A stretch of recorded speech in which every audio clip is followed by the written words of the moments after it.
दोस्तों हेलो साथियों, आज की इस वीडियो के माध्यम से एक और अपडेट, एक और नई खुशखबरी एएनएम के लिए आ चुका है। पूरी डिटेल्स जानकारी आपको इस वीडियो में मिलने वाला है। दोस्तों साथियों, अब खुशखबरी की बात जब हम करते हैं तो कोई नई खुशखबरी होंगे ही, और इस खुशखबरी में कितने लोगों को मिलेंगे लाभ, ये बात यहाँ पर सोचने वाली है, क्योंकि सभी को लाभ नहीं मिलेगा। और ये इसके लिए ऑफिशियल जानकारी, ऑफिशियल अपडेट नोटिस भी जारी हो चुका है। तो चलिए हम पूरी कंप्लीट जानकारी आपको इसी वीडियो में बता देते हैं। साथियों, आपको मैं बता दूं, पिछले दिन इनके लिए ऑफिशियल नोटिस भी जारी हो चुका है। पूरी बातें समझ में आ जाएंगे।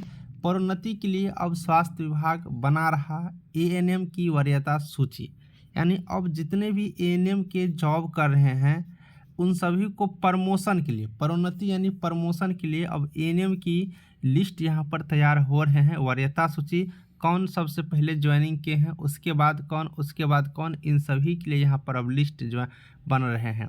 यहाँ पर आपको डिटेल्स में समझ में आएंगे। स्वास्थ्य विभाग ने सामान्य प्रशासन विभाग के आदेश के बाद विभिन्न स्तर पर विभागीय पदाधिकारियों कर्मचारियों को प्रोन्नति कर योग्य पदों का प्रभार देने का काम शुरू कर दिया है। यानी कि स्वास्थ्य विभाग जो है सामान्य प्रशासन जीएडी के नियम के बाद, उनके आदेश के बाद जो भी कैंडिडेट यहाँ पर प्रमोशन के लायक है, जो प्रोन्नति जिनको करना है, जो उनके लिए योग्य है, उन सभी को अब यहाँ पर प्रोन्नति करने के लिए वर्क को शुरू कर दिया है। इसमें आपको बता दूं, एएनएम की वरीयता सूची निर्धारित करनी शुरू की है ताकि संबंधित पदों पर कार्यरत एएनएम को प्रोन्नति दी जा सके। एएनएम का पद पूर्व में जिला स्तरीय पद था, इस वजह से इनके स्थानांतरण और पदस्थापन में काफ़ी समस्या आती थी।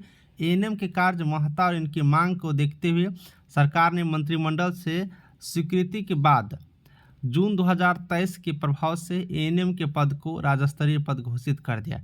यानी आपने देख लिया, पहले ये जिला स्तर से होता था, अब जिला स्तर से होता था तो दिक्कतें आती थी, लेकिन जैसे ही ये राज्य स्तरीय हुआ, राज्य स्तरीय होने पर बहुत सारे चीज़ को बदल दिया गया। यानी अब चाहे वो प्रमोशन की बात हो या फिर ट्रांसफ़र की बात हो, सारा चीज़ डायरेक्ट हेडक्वार्टर आपको यहाँ पर डायरेक्ट राजधानी यानी कि हेडक्वार्टर डायरेक्ट अब पटना से होंगे, राज्य स्तर से होंगे। इसी बीच यहाँ पर अब प्रमोशन की बात यहाँ से चल रही है। यह एक प्रकार की खुशखबरी है सभी एएनएम के लिए। यहाँ पर ये भी चीज़ आप लोग देख पाएंगे कि पत्र में कहा कि सिविल सर्जन और मुख्य चिकित्सा पदाधिकारी 2015 के बाद नियुक्त एएनएम की वरीयता सूची जिलावार विभाग को मुहैया करा दे। साथ ही 2015 के पूर्व नियुक्त एएनएम की पिछले 5 वर्षों की गोपनीय चरित्र और सेवा संपुष्टि किए जाने का आदेश विभाग को भेजने का यहाँ पर निर्देश दिए हैं। यानी कि ये भी बताया है कि 2015 से पहले कितने एएनएम यहाँ पर नियुक्त हुए थे, उनके बारे में पूरा का पूरा जानकारी दीजिए। ठीक है, पूरा का पूरा जानकारी दीजिए। और इनका चरित्र कैसा है, यहाँ पर देखिए चरित्र क्या है, वो सेवा संपुष्टि क्या रहा, इनके बारे में पूरा डिटेल्स यहाँ पर जानकारी मांगी है। इसीलिए मैं आप सभी को बार बार कहते रहता हूँ, आप कहीं पर जॉब कर रही हो गवर्नमेंट में, तो आप वहाँ पर अपनी कैरेक्टर अच्छा से बना के रखिए।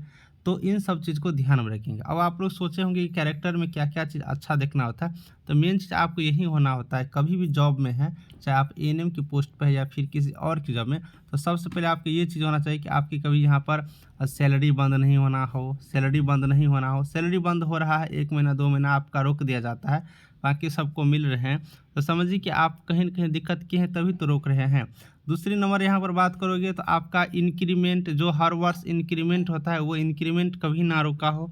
इंक्रीमेंट तभी रुकता है जब आप कोई गलतियाँ करते हैं, तो ये भी आपकी गलतियाँ के एक तरह से चरित्र के ही अंतर्गत आते हैं। इंक्रीमेंट कभी ना रुका हो, ये सारे चीज़ यहाँ पर देखे जाते हैं। आपके ऊपर कभी यहाँ पर स्पष्टीकरण लेटर नहीं निकला हो, किसी वजह से नहीं स्पष्टीकरण मांग लिया जाता है, तो ये सारे चीज़ अगर आपके ऊपर नहीं कभी किया गया है, सरकारी जो यहाँ पर सरकार की तरफ से जो यहाँ पर कोई क्लेम होता है वो नहीं लगाया गया है, तो समझिए आपकी कैरेक्टर जॉब के लिए ठीक है, आपके अंदर कोई दिक्कतें नहीं है। तो यही सारी चीज़ है, और इन्हीं सब चीज़ को देखते हुए यहाँ पर आपको प्रमोशन दिए जाएंगे। चलिए, बहुत बड़ी अपडेट था, बहुत बड़ी खुशखबरी भी है कि ये चीज़ अब आप एएनएम सब पे भी लागू हो गए हैं। चलिए, इसी तरह के एएनएम से संबंधित कोई नई अपडेट आती है तो पूरी जानकारी मैं आपको इसी चैनल के माध्यम से देते रहूँगा। कैसा लगा वीडियो कमेंट बॉक्स में ज़रूर बता दीजिएगा। मिलूँगा नेक्स्ट वीडियो में। Thank you.